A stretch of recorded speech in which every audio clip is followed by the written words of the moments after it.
জয় শ্রীকৃষ্ণ, জয় শ্রীকৃষ্ণ, জয় শ্রীকৃষ্ণ। আজ আমি শ্রীমদ্ ভাগবত গীতা দ্বিতীয় অধ্যায় সাংখ্য যোগ শ্লোক 24 পাঠ করছি। जय सिया रामचंद्र की जय, जय वैष्णो माता की जय, जय राधा रानी की जय। श्लोक 24। अच्छेद्यो अयम अदाह्यो अयम अश्लोक्यो अक्लेशद्यो अशस्यो एवं च नित्यं सर्वदा स्थाणु अचलः अयम सनातनः। অনুবাদ। এখানে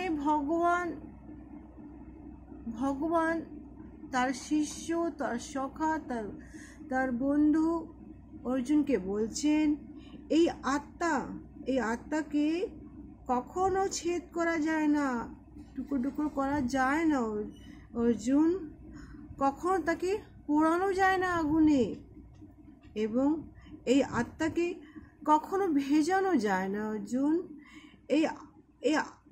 এই যে আত্মা, সে কখনো শুকিয়ে যায় না, তিনি তো চিরস্থায়ী, সর্বব্যাপক, অপরিবর্তনীয়, অচল, সনাতন।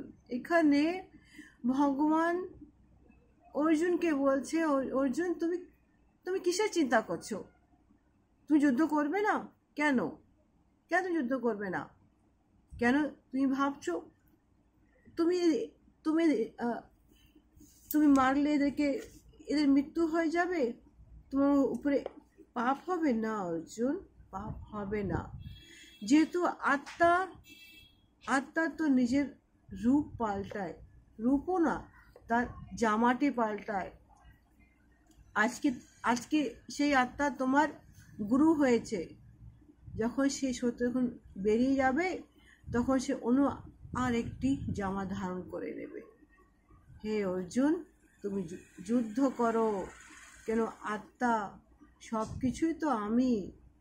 একটা আত্মা যখন আরেকটা দেহতে যখন যায়, তারপরে সে নিজের সমস্ত জীবনটা কমপ্লিট করে আবার সে আমার কাছেই তো ফিরে আসছে।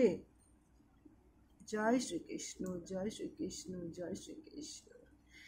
আগামী ব্লগে আরেকটি শ্লোক নিয়ে আসবো। জয় শ্রীকৃষ্ণ।